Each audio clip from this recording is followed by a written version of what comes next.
हरतालिका तीज व्रत कथा।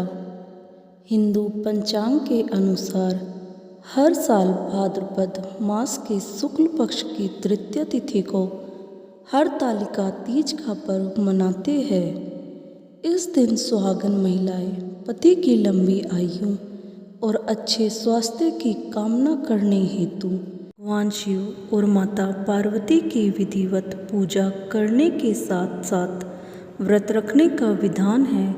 इसके साथ ही कुंवारी कन्याएं भी मनचाहा वर पाने या फिर विवाह होने में आने वाली अड़चनों से मुक्ति पाने के लिए इस व्रत को रखती है। मान्यता है कि इस व्रत को रखने से वैवाहिक जीवन में चल रही हर एक समस्या में निजात मिल जाती है और अखंड सौभाग्य का वरदान मिलता है।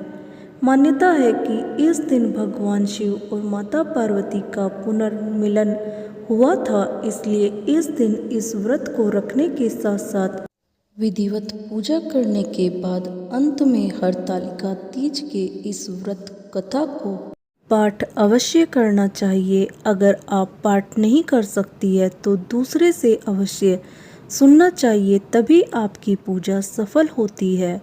आइए जानते हैं हरतालिका तीज पर किस व्रत कथा का पाठ अवश्य करना चाहिए। हरतालिका तीज व्रत कथा। पुराणों में हरतालिका तीज की ये कथा काफ़ी प्रचलित है। कहा जाता है कि स्वयं भगवान शिव ने माता पार्वती को उनके पूर्व जन्म के बारे में याद दिलाने के लिए यह कथा सुनाई थी। शिव जी कहते हैं, हे पार्वती, बहुत समय पहले की बात है जब तुमने हिमालय पर मुझे वर के रूप में पाने के लिए कठोर तप किया था। इस दौरान तुमने अन्न जल त्याग कर सूखे पत्ते चबाकर दिन बिताए थे। मुझे वर के रूप में पाने के लिए तुमने किसी भी मौसम की कोई परवाह नहीं की और तुमने निरंतर तप किया।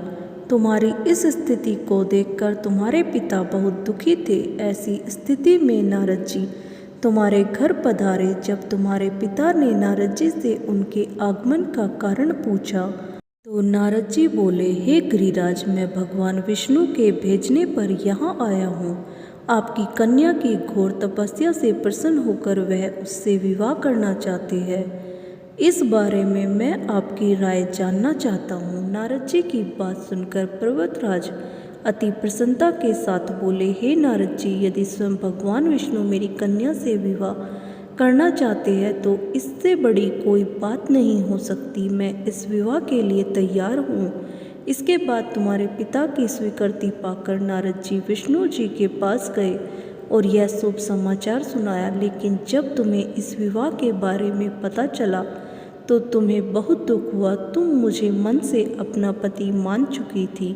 तुमने अपने व्याकुल मन की बात अपनी सहेली को बताई। तुम्हारी सहेली से सुझाव दिया कि वह तुम्हें एक घनघोर वन में ले जाकर छुपा देगी और वहां रहकर तुम शिव जी को प्राप्त करने की साधना करना। इसके बाद तुम्हारे पिता तुम्हें घर में न पाकर बड़े चिंतित और दुखी हुए।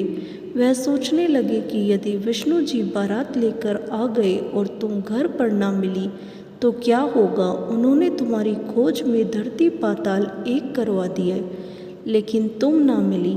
तुम वन में एक गुफा के भीतर मेरी आराधना में लीन थी। भाद्रपद तृतीय शुक्ल को तुमने रेत से एक शिवलिंग का निर्माण कर मेरी आराधना की, जिससे प्रसन्न होकर मैंने तुम्हारी मनोकामना पूर्ण की। इसके बाद तुमने अपने पिता से कहा कि पिताजी, मैंने अपने जीवन का लंबा समय भगवान शिव की तपस्या में बिताया है और भगवान शिव ने मेरी तपस्या से प्रसन्न होकर मुझे स्वीकार भी कर लिया है। अब मैं आपके साथ एक ही शर्त पर चलूँगी कि आप मेरा विवाह भगवान शिव के साथ ही करेंगे। पर्वतराज ने तुम्हारी इच्छा स्वीकार कर ली और तुम्हें घर वापस ले गए। कुछ समय बाद उन्होंने पूरे विधि विधान से हमारा विवाह किया।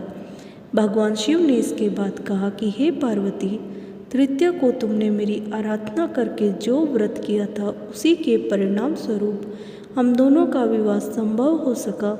इस व्रत का महत्व यह है कि मैं इस व्रत को पूर्ण निष्ठा से करने वाली प्रत्येक स्त्री को मनवांछित फल देता हूँ।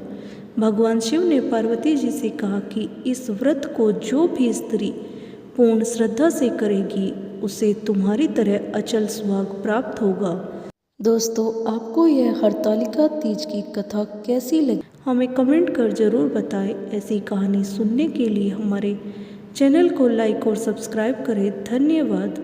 आप सभी को हरियाली तीज की हार्दिक शुभकामनाएं। बोलो हर हर महादेव।